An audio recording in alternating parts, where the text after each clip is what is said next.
কারেন্টের নেই শেষ, এটাই আমাদের নতুন বাংলাদেশ। গ্রামে লোডশেডিং নাই, যেটা হয় আমাদের পল্লী বিদ্যুতের লাইন তো অনেক লম্বা লম্বা, কোথাও যদি ফল্ট হয়ে যায় বিদ্যুৎ স্লিপ করলে।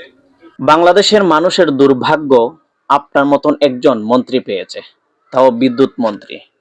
আপনি যেইভাবে নির্দ্বিধায় একটা মিথ্যা কথা সুন্দর করে গুছিয়ে মিডিয়ার সামনে বলতে পারলেন, আগামী 5 বছর আপনি মন্ত্রী হলে না জানি আরো কতটা মিথ্যা কথা বলতে হবে আপনার। আমরা দেখেছি বাংলাদেশের নির্বাচনের সময় আসলে আপনাদের মতন এমপি মন্ত্রীরা বুড়ো ক্ষেতের আইল দিয়ে হাঁটেন, কৃষক মানুষের হাতে পায়ে ধরে, গ্রামের মানুষের হাতে পায়ে ধরে আপনারা ভোট সংগ্রহ করেন, আর গ্রামের মানুষের ভোট পেয়ে আপনারা এমপি মন্ত্রী হন। অথচ নির্বাচনের পরে আপনাদের রূপ পাল্টে যায়। আমি আপনাকে বলবো, গ্রামের মানুষের খোঁজ নেন, গ্রামে খোঁজ নিয়ে দেখেন কয় ঘন্টা কারেন্ট থাকে। দিনে 12 ঘন্টার মধ্যে 8 থেকে 9 ঘন্টা কারেন্ট থাকে না। এই যে আমি বর্তমানে ভিডিও করছি, এখন কারেন্ট নাই। রাত্রের কথা যদি বলি, সারা রাত মিলিয়ে 3 থেকে 4 ঘন্টা কারেন্ট থাকে, আর না হতে সারা রাত কোনো কারেন্ট নাই।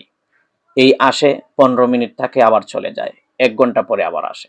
এই যে একটা পরিস্থিতি গ্রাম অঞ্চলের মানুষের কত দুর্ভোগ পোহাচ্ছে, সেটা আপনারা কল্পনা করতে পারবেন না।